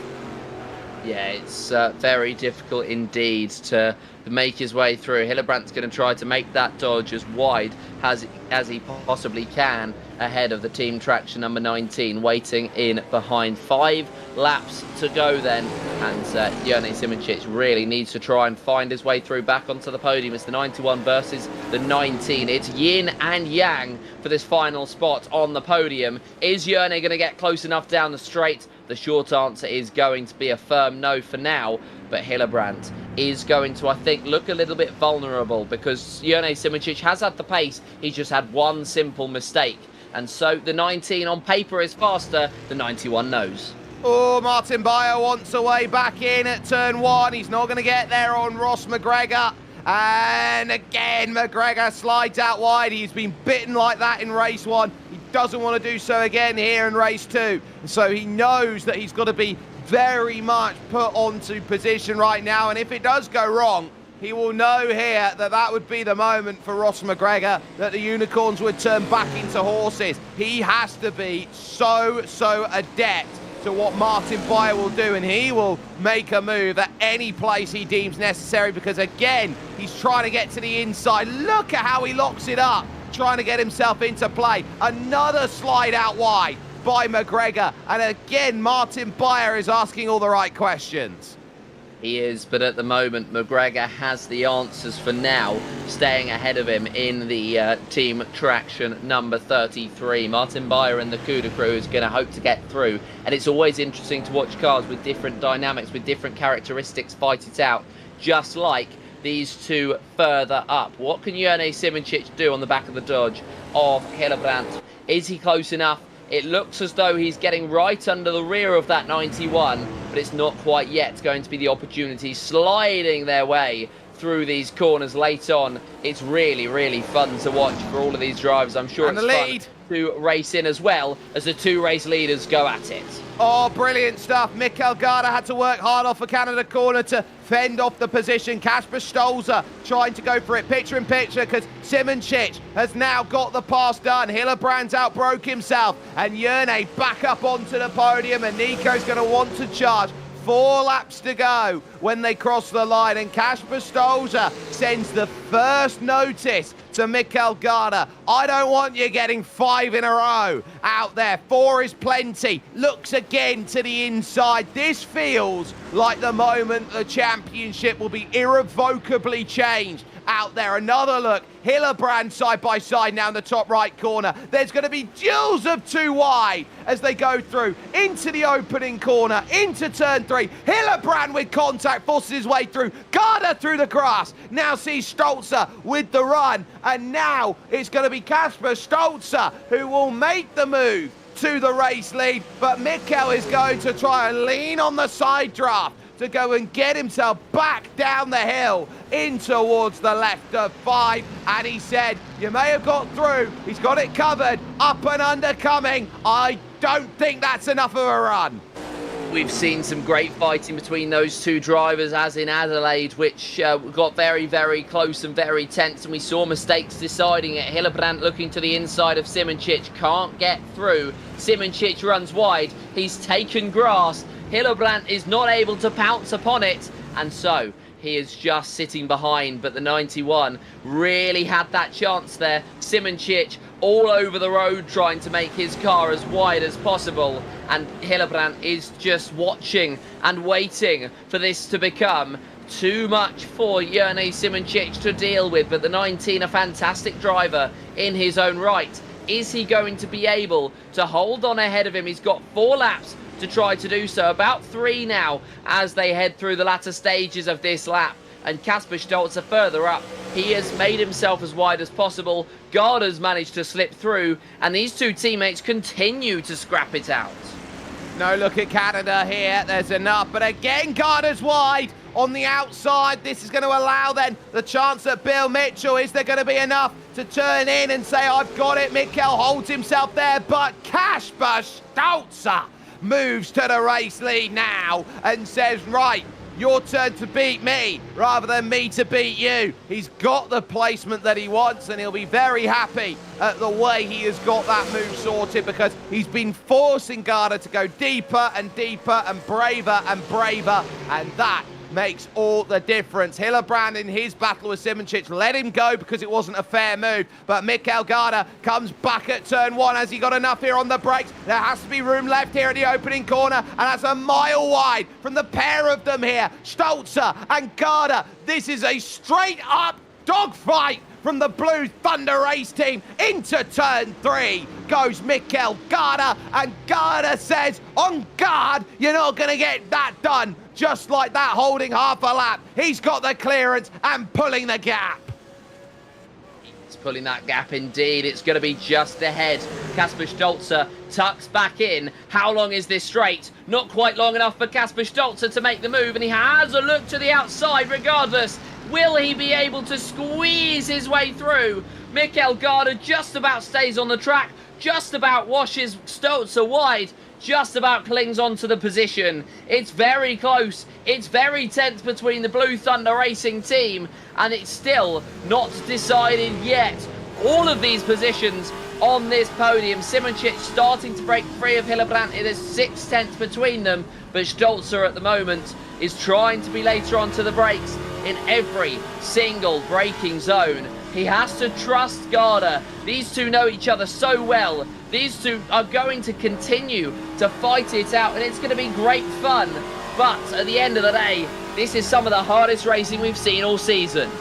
And they know that this is the moment the championship pivot. If Mikkel Garda can hold on, it's one of the great holds for 5 straight wins. If Kasper Stolzer wrestles it back, He knows that he sits and he can fight Mikkel Garda for this championship. And again, he looks late to the inside. Can he get it slowed up? Yes! Oh, and all the room had to be left by Mikkel Garda there. He couldn't turn in where he wanted to because of Kasper Stolzer sending an absolute howitzer down the inside there. Nothing more that could be said about it. Mikkel Garda now knows that they are throwing haymakers.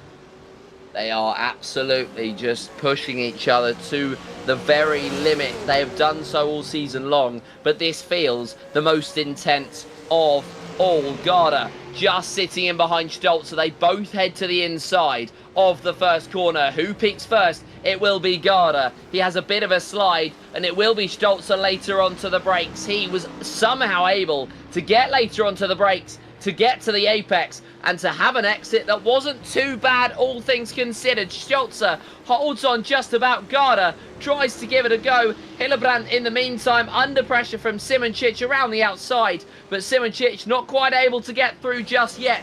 Two nearly men trying to make it through in turn 2. Well, Hillebrand's got his pass done, and he's made it now. Mikkel Garda, he's going to be forced into the grass. 2 tyres in the grass. How does he get this slowed up from there as he now gets in? Stolzer tries to cover him off. They lean on each other at turn 5. Up the hill, Mikkel Garda will go a lap and a half left in this race. And now over at 6, there's traffic as well in front that they'll have to deal with. Garda still needs to go around the outside, heading to the hurry down section. More beating and banging of the panels between them. And still, they do not yield. They do not give up. Garda to the inside. That is stellar.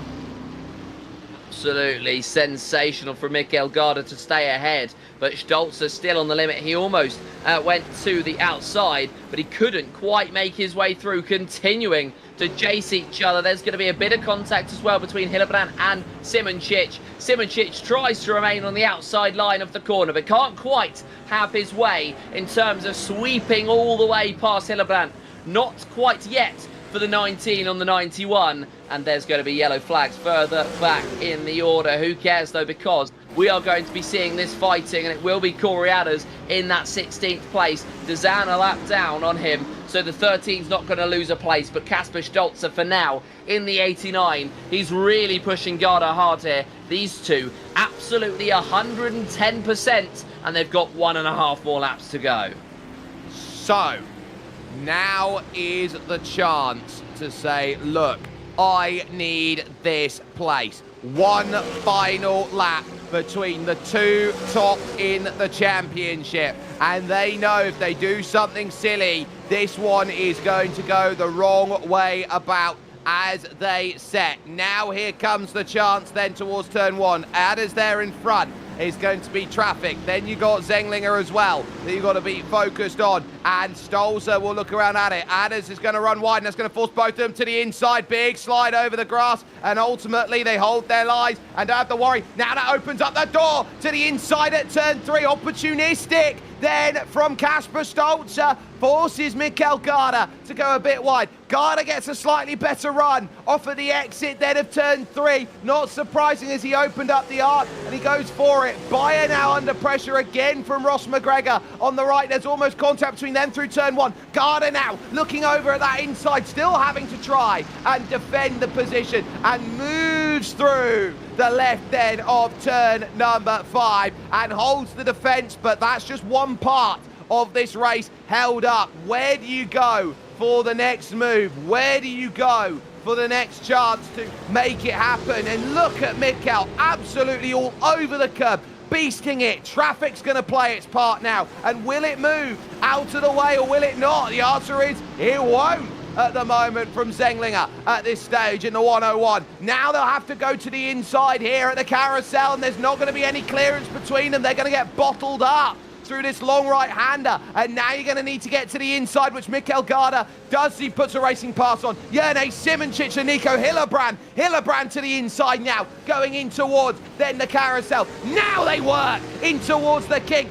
This is where the run is needed by Kasper Stolzer. He's 2/10 back and gaining and gaining and gaining some more. Here comes the look to the outside. Garda's going to throw the defence down. Who's the bravest on the brakes? And here comes the switch back. Oh, he's going to sell him his own shoelaces. He's that good. It's Kasper Stolzer. And with 2 corners to go, I don't think there's a way back for Mikkel unless he throws an almighty lunge at the final corner. Kasper Stolzer, when he needed it the most, is going to come back to the line and say, you're not getting 5.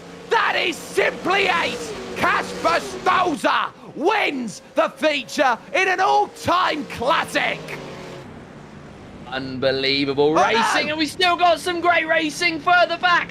Nicholas Hillebrand squeezed wide at the line. I think Jerne's going to give him the place here. It's going to be a bit like Austria 2001 in terms of who comes home first. And it will just be, I believe, Jerne's going to give Hillebrand the place right at the end. Very sporting indeed in terms of the other team traction racing car. This is getting very close between him and Martin Bayer. As Nate Shero's into the wall, this suddenly becomes the fight for 6th. As Shero struggling right at the end of this race. Drops back behind Gordon, drops back behind Day as well. Oh, that's big problems there for Nate Shero, and that will really hurt. He's had a wonderful drive up through after a poor qualifying. Oliver Day might be stealing that 9th place away here as he fights off Okuda in the 808. And Oliver Day, I think, is going to be sitting at this going, right, that's the state of the car that's gone off there in front, and there is no drive left in it. So that's going to be a lap down. We'll take a replay look of it here for Nate Shero. Was there contact through? No, he's just cooked it in way too deep. Grabbed the wall, 1, 2, 3, and that is just a massive shunt into the back. That will break an axle and a suspension so quick. It will. It's going to be a huge incident on the last lap. Very unfortunate indeed. But these two, what a race they put on. What a spectacle they put on across the course of the 2 races today. And Kasper Stolzer will be just... It's one of those where they pushed each other so hard that they almost don't feel as though... they don't feel as though it's over. They feel as though they've still got a few laps left to go in it as they start drifting their way through towards the pit lane once again.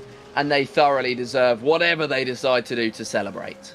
Look at that. Absolutely lovely. As if they've got transfer gates there, touch and goes, and all of the best at OZ at Road America. Lovely stuff between these two. The respect of the team that they can race like that, 1 and 2, and they know that they can have a championship fight that is so well put together. Let's go and get some confirmation of results in just a couple moments here, because oh my, have we been treated to some brilliant tandem battles here in the final stages of this feature.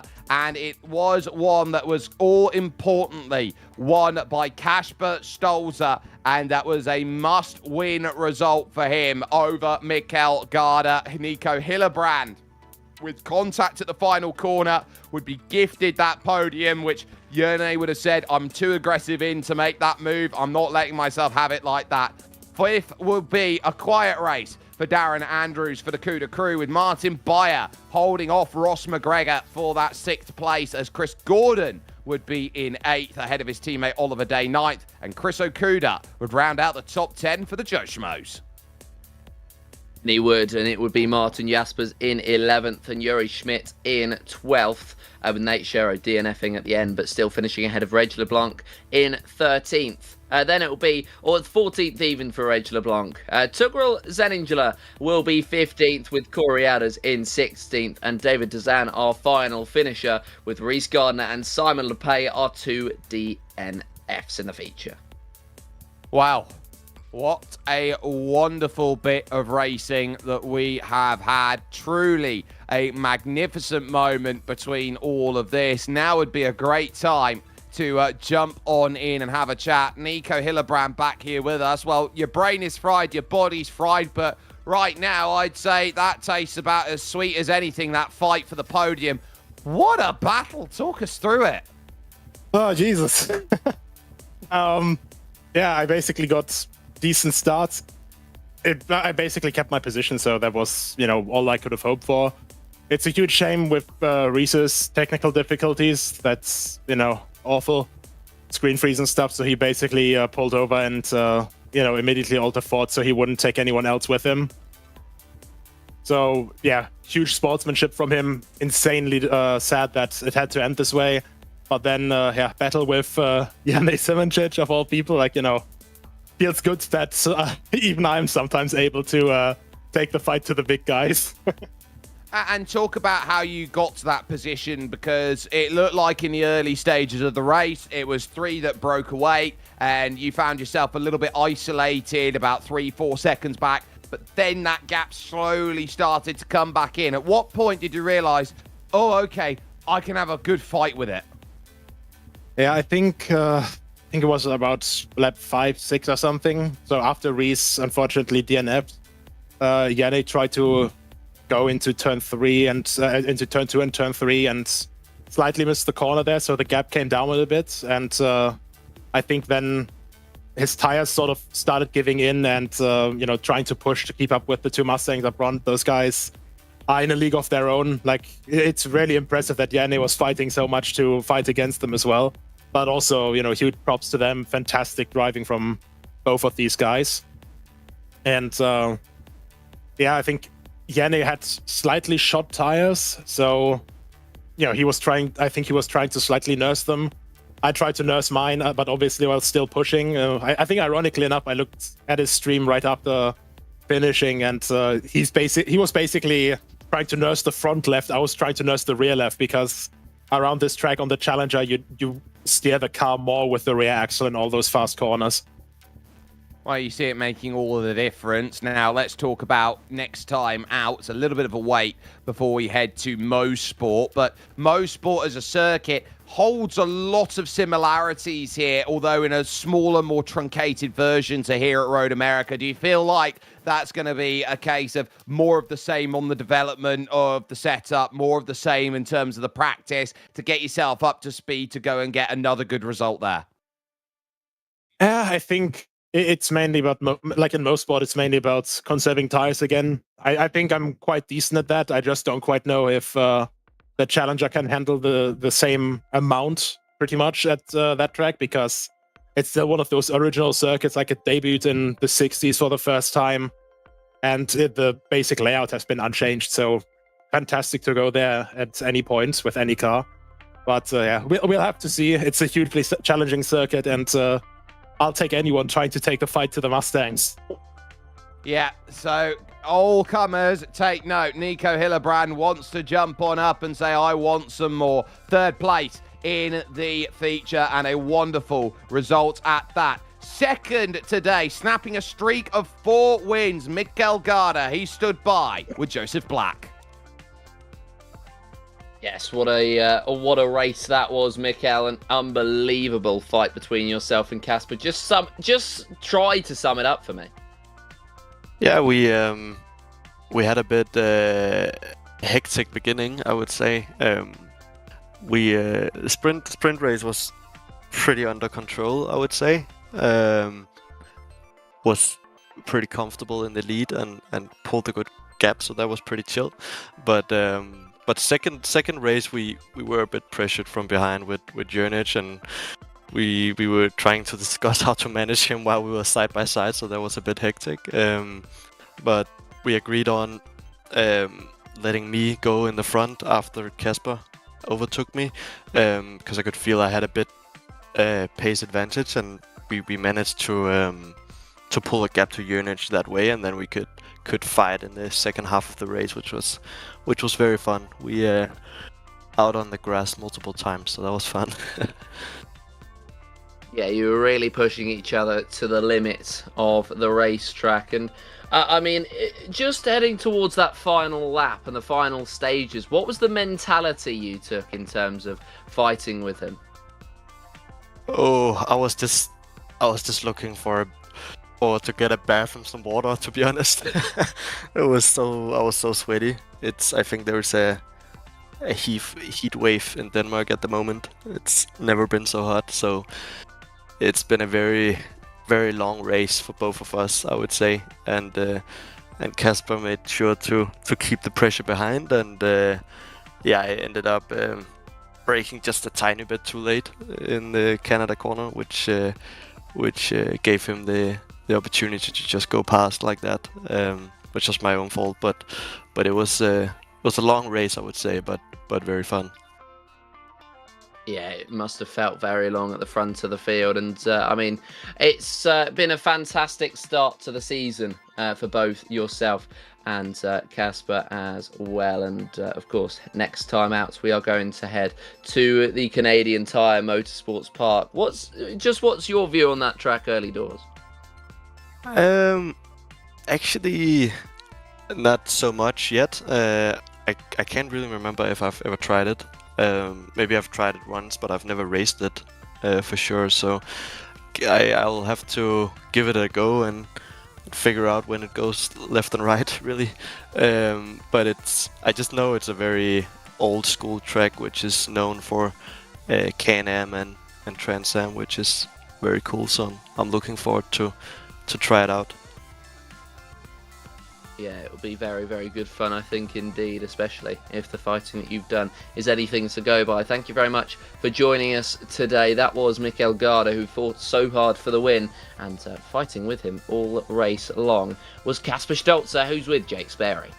Casper, it was a streak of 4 from Mikel Garda. It was looking like it could have very easily have been 5 today, but you're on the other end and able to stop that streak from continuing, but you had to work hard for it, not only at the end of the race trying to make that move with 3 corners to go, but throughout the race trying to stay close and harry and find any way to make that move. Just talk us through how you were able to set up that move over the many laps you had dueling with Mikel.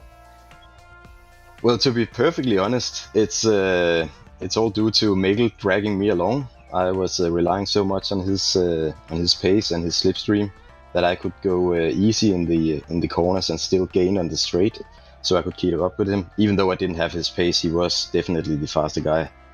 But yeah, just managing the tires, going a little bit below the limit in the corners, and still being able to keep up with him on the straights. That was actually what saved my ass today, because yeah, this was not my true position on pure pace. That was Mikkel to have the first place. And so in that regard, when you know you're not got your A game with you, you're going to the B game, to the C game. In the context of this season, how critical is this result? I don't know if it's critical, but I mean, it's always nice with a 1-2 for the team. I didn't do that well in the sprint race. I had a brain fart and just lost the car in Canada corner. But I think we are points wise in the championship. I think we have quite a gap to P2, the team in P2. So I don't know how critical it was, but it was good for my self-esteem, because I was actually contemplating not to do the race due to being quite sleep deprived due to some long working hours the last couple of days. But I took part and grateful for that now. I'll tell you what, it says something that you're thinking the team's championship first rather than the individual title. And in that regard, you're absolutely bossing it yourself on Mikel. So in terms of that, you're walking ahead of everybody else. You head to Mosport next month. How does that look in terms of generating? Are you excited to go out there? Are you excited with the points haul that you're looking at? And what could be, with the gap that you've got, a chance to seal the championship 2 races early? I'm actually very excited to go there. I don't think I've raced on Mosport since almost my beginning of sim racing with the Grand Prix Legends back in the day. I'm not completely sure how the track is, but I think it was Mosport in Grand Prix Legends. So it's going to be like a new track for me, and I'm very much looking forward to the challenge. I don't know how well it will suit the Mustang. I had an idea that this track would suit the Mustang really good due to the acceleration uphill. Don't really know Mosport, the layout, so but I'm super excited to try, and for me, quite a new track. It's going to be great fun. Well, I would say go and celebrate and get some sleep. Kasper Stolzer, a mega win here today at Road America and righting the wrong with the sprint race as far as it's needed. Joseph, though, we need to talk about next time out, Canadian Tire Motorsports Park, the 11th of July, 4:30 UTC. That's going to be a circuit that just feels like a cauldron of racing. There is always opportunity to overtake, very similar to Road America. There is. It's a fantastic track. It's a very, very good one indeed. And it's going to be fun to see the drivers racing around motorsports. As you say, plenty of opportunities to make those overtakes. And I'm certainly looking at the top left of the track, turns 5A, 5B and 5C of Moss Corner. That's going to be, I think, where it's going to be plenty of fun in those Trans Ams. It absolutely will be. The only place you can catch that is here with us on Genisus Extreme. And you've got to be in and liking, sharing, subscribing if you want to get yourself in with more amazing racing action that is there to come. From Joseph Black, who has been alongside myself, Jake Sperry, with Christian Deploy on Director's Chair. Here for this one. Championships, if you're thinking about it on a team's perspective, which someone like Kasper Stolzer is, yeah, job done. Not a critical result today. 1-2 was really important in that feature, or more than likely that championship gets wrapped up early with rounds to spare. The difference maker is going to be what comes along next time out if we're talking individual accolade, because they had an absolutely titanic scrap between them. Mikkel sees his streak snap over at Canada Corner, and he knows that Kasper Stolzer does not lie down, and he does not just allow drivers to go and win. This one is one that is promising to go all the way down to the wire, and the only way it manages that is by heading through Mosport. We will move up more north in America to Bowmanville, Ontario, where we'll see you for round 5 of your HRSC Trans Am World Tour.